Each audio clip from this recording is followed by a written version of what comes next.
He's a one-take director. Did you know that? Right. Yes. I did not know. He did. Only does one take.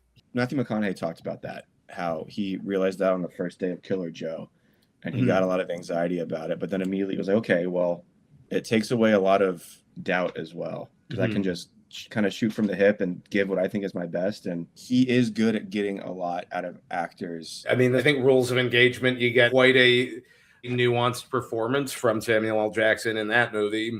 He sort of vacillates from like, okay, we believe he could do something really terrible, but also this is a really down-to-earth Marine who just loves his country and his men and what he does. I think there's like three things for me that define Friedkin, big picture things. One of them is casting.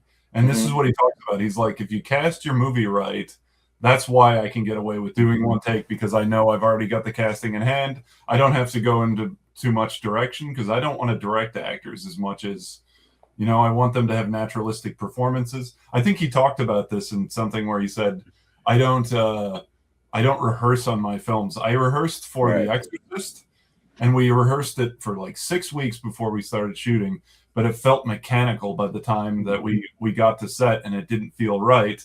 And I had to break all of that. That's where like the firing of the starter pistol, that's where slapping of actors happened. He likes the improvised, he likes the naturalistic performances. And that's the other part of a Friedkin film, is it always feels authentic and real. Yeah. You buy everything. No, even the lousiest of scripts, he brings to life. And I think it's because of that. One, it's the one take. Two, it's because he casts perfectly. And both by bringing in people you've never heard of before. Like, I think Gene Hackman was kind of a nobody for before.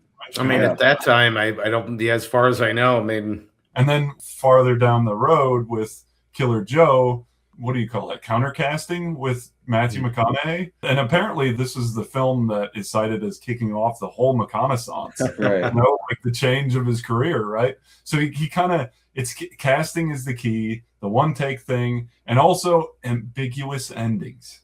Speaking on McConaissance, like he cited this as his ability to get True Detective, because they wanted him to be the Woody Harrelson character in True Detective, and he's like, I want to do the other one, and like, well, we don't know if you've got that. He's like, well, go watch Killer Joe. But you're right about like the one take thing is so interesting with him, because I know in Killer Joe there's a shot where a red pickup truck pulls up, and you can see the camera crew in the reflection of the pickup truck. No.